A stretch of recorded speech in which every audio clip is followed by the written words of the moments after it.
창세기 37장 19절 한 절의 말씀을 제가 읽어드리겠습니다. 서로 이르되 꿈꾸는 자가 우는도다. 아멘. 유럽을 방문하면서요, 여러 가지 인상 깊었던 장소가 있었을 거예요. 그 중에 하나였던 장소는 영국의 런던에 있는 대형 박물관이거든요. 수많은 유물들이 있었는데 아마 많은 사람들이 그곳에서는 그렇게 집중하지 못했었는데, 고대 아시리아 안에 가면요, 성경에서 아수르를 표현하고 있는데 조그만 석판 하나가 있어요. 그 안에. 근데 거기에 히브리인들의 짤막한 문장이 등장합니다. 히브리인들이 이집트를 탈출하여서 아수르, 팔레스타인이 거주하던 곳으로 이동했다라는 짤막한 역사가 기록되어 있죠. 성경에 많은 역사가 과학적으로 또 역사적으로 옳다 그르다라고 완벽하게 증명할 수는 없습니다. 하지만 반대로 성경이 완전한 허구 혹은 신화라는 것을 어찌 보면 좀 반증하는, 대항하는 그런 역사적 증거도 분명히 남아있음을 보여주는 중요한 자료인 것 같아요. 이렇게 말씀을 드리는 이유는 이스라엘의 히브리인들이요, 이집트로 이주를 하게 되어집니다.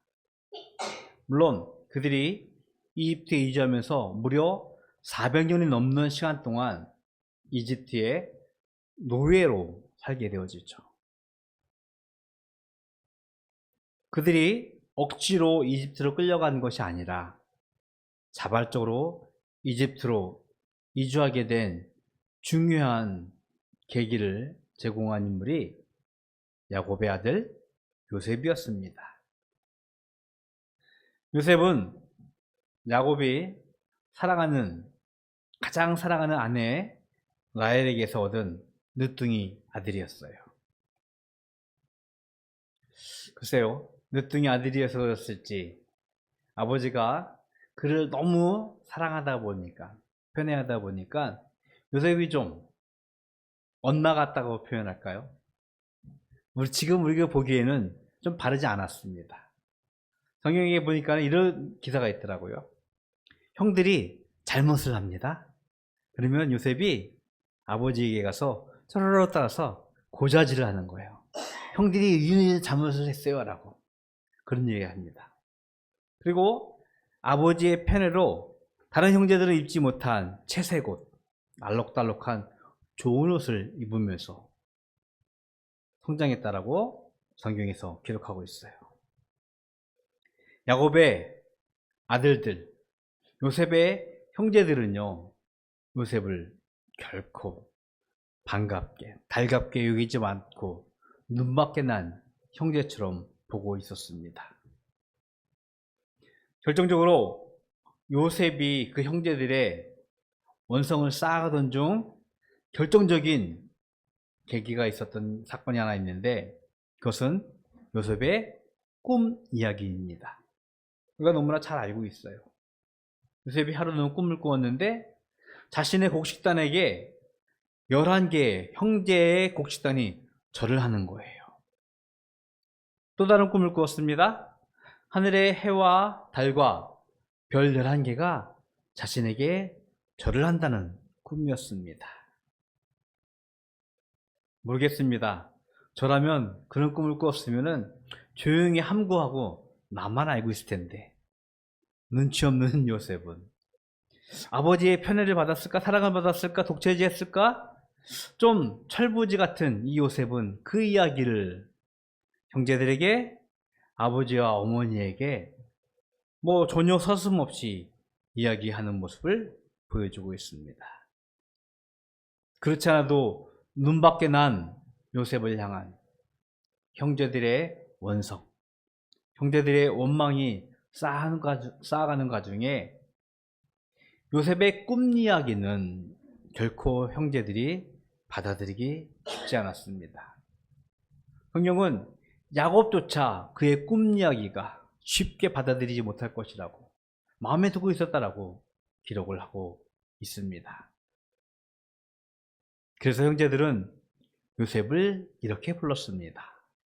오늘 성경의 말씀인데요, 꿈꾸는 자라고 요셉을 별명이라고 할까요? 그에 대한 이야기를 사용하기도 합니다. 요셉의 고자질, 요셉이 아버지의 편으로 입었던 채색옷, 거기까지는 참을 수 있고 인내할 수 있었는데 그의 꿈 이야기는 결코 형제들이 받아들이지 못하고 결국 요셉의 아들들, 야곱의 아들들, 요셉의 형제들은요, 결국 그를 죽이도 했지만 그렇지는 못하고 이집트의 노예상으로 팔아버리는, 용서받을 수 없는 끔찍한 행동을 벌이게 되어지죠. 꿈이란 것은 긍정적이기도 하고 부정적인 의미로 사용하기도 합니다. 다가오는 세대를 향하여서 꿈을 가지라고 기성세대가 독려하고 격려합니다. 그 꿈을 통해서 보다 나은 내일을, 보다 좋은 미래를 준비하라고 다음 세대를 향하여서 기성세대가 기대하고 소원을 하기도 하지요. 실제로 꿈을 가진 사람들은요, 정말 멋있는 삶을, 또한 보다 나은 미래를, 또한 우리에게 기억할 만한 업적을 이룰 만한 사람으로 성장을 하는 모습을 보기도 합니다. 반대로 꿈은요, 이런 말 들어본 적 있어요? 일장춘몽, 한낮에 같은 꿈이라는 뜻인데요, 허망한 상상, 허망한 공상을 의미하기도 합니다. 꿈 같은 이야기. 요셉을 꿈꾸는 자라고 부른 형들은요, 이 꿈에 대해서 매우 부정적이고 매우 안 좋은 의미로 요셉을 비아냥거리듯 비웃듯 부른 것이었습니다. 저희가 런던, 파리, 로마 여러 곳을 지었는데 파리를 방문했었어요. 파리를 방문하는데 올림픽 직전이라서 그 상황이 굉장히 안 좋았어요. 늘 다니던 길이 막혀 있었고, 우리가 가야 할 길을 뺑 돌아서 한 10분이면 걸어갈 길을 1시간 정도 걸어가서 왔던 기억이 나는데, 파리 올림픽, 글쎄요, 우리나라 선수들이 의외로 선전하면서 좋은 성적을 내고 있는데, 전 세계의 수많은 젊은이들이요, 오랜 시간 땀을 흘리며 수고하면서 인간의 한계를 뛰어넘으려고 서로 경쟁하고 서로 다투어가면서 치열한 어떤 싸움이라고 표현하면 시합의 장이 되어가고 있습니다. 우리는 매스컴을 통해서 그것을 보면서 그들을 응원하고 있죠. 좀 더 나은 성적, 보다 좋은 모습으로 좋은 결과를 얻기를 기대하고 있는데요, 문득 그런 생각이 들더라고요. 더 빨리 달리려고 하고요, 더 멀리 뛰려고 하고요, 더 높이 뛰려고 하고 있어요. 안타깝게 지난밤에 우리나라 선수 우상혁 선수가 높이뛰기 랭킹은 되게 좋은데 7등 했다고 하더라고요. 자기 기록보다 훨씬 낮은 성적 때문에 메달을 못 땄다라고 하는 안타까운 성실을 보고 있는데, 그 인간의 한계라는 것이 동물의 것들과 한번 비교를 해보았습니다. 더 빨리 달리는 것, 인간보다 빨리 달리는 수많은 동물들이 있습니다. 우리나라 제일 빠른 선수가 100m를 19초 몇에 뛴다고 하더라고요. 시속으로 환산하면 40km가 안 되는 속도예요. 그런데 치타 그런 거 보면은 시속 70km, 80km씩 뜁니다. 높이 뛰는 거, 글쎄요, 인간은 자기 키에 한 2배 정도 높이 뛴다고 할까요? 메뚜기 생각해 보세요. 자기 귀에 서너 배는 뛸 거예요. 더 멀리 뛰는 것. 동물들의 것들과 인간의 한계를 비교해 본다면 인간은 매우 초라하고 매우 연약한 존재이라는 것을 우리는 분명히 확인할 수 있습니다. 그러나 인간이 가장 의미 있고 가장 존귀한 이유는요, 우리 안에 하나님의 형상이 담겨져 있기 때문입니다.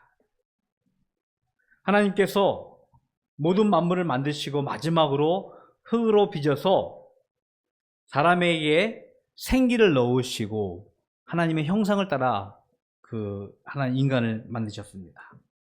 그러면서 하나님의 형상을 닮은 인간에게 명령하셨어요. 땅을 정복하고 다스리라고. 가장 연약한 존재이지만 가장 한계가 작은 존재이지만 하나님은 이 온 우주, 온 만물을 다스리고 정복하고 다스려야 할 책임이 있다는 것을 성경에서 우리들에게 말씀을 하고 있습니다. 가장 연약한 존재, 가장 미약한 존재이지만 하나님께서 우리에게 가장 막중한 책임을 줬다는 사실을 우리는 기억해야 합니다. 그래서 코끼리보다, 사자보다, 호랑이보다 연약한 것에 틀림이 없지만 그것을 정복하고 그것을 다스려가는 것이 인간이라는 것을 우리는 알고 있어요. 그런데 저는요, 그 인간이 또 다른 중요한 가치와 의미를 가진 이유는 하나님의 형상을 닮은 우리에게 하나님께서 주시는 하나님의 꿈, 하나님의 비전을 갖고 있다는 사실이라는 것입니다. 물론 성경에서는 꿈에 대해서 이런 이야기를 하고 있지만 신명기 13장에 보면은 허망한 꿈을 꾸는 선지자를 경계하라고 분명히 말씀을 하고 있습니다. 하지만 허망한 일장춘몽과 같은 꿈이 아니라 하나님께서 우리를 향하신 그의 놀라운 비전을, 하나님의 꿈을 우리에게 심어주셨고 그것을 통하여서 하나님의 일을 준비하고 이루신다는 것입니다. 작은 씨앗이 있어요. 성경에서는 가장 작은 씨앗 중에 하나를 겨자씨라고 표현을 하기도 합니다. 우리가 알고 있는 강낭콩, 딸기 씨앗 기억이 나는데 재석이가 딸기 씨앗 요만한 하나 심었는데 자랐죠? 딸기가 아니었어? 딸기 하나 아빠가 따먹었는데. 딸기 하나 씌었는데 이게 줄기 하나 쏙 나가지고 딸기가 하나 딱 생겼어. 그래서 한번 따먹었던 기억이 나는데, 여러분, 조그만 씨앗이 아무런 의미 없지만, 아무런 가치 없어 보이지만 땅에 심어져서 그것이 썩고 뿌리를 내서 줄기를 낼 때 수많은 열매가 맺어집니다. 보잘것없어 보이지만 그 안에 담겨져 있는 하나님의 목적이, 하나님의 계획이 있음을 우리는 엿볼 수 있어요. 요셉이요, 꿈을 꿉니다. 형제들의 곡식단이 자신에게 절을 하는 것, 해와 달이 그리고 11별이 자신에게 절을 하는 것, 요셉의 20양명, 자신이 성경에서 권위를 가지고 그들을 위해 군림하려는 자신의 꿈이 아니라 그것은 이스라엘을 하나님의 은혜 가운데, 하나님의 구원 계획 가운데 그들을 살리고자 하는 하나님의 꿈이 담겨져 있다는 사실을 우리는 바로 직시해야 할 것입니다. 결국 요셉의 꿈은요, 하나님이 이스라엘을 이집트로 옮기시면서 큰 기근 가운데서 이스라엘을 구원하신 하나님의 놀라운 구원의 계획을 담고 있었음을 성경에서 말씀을 하고 있습니다.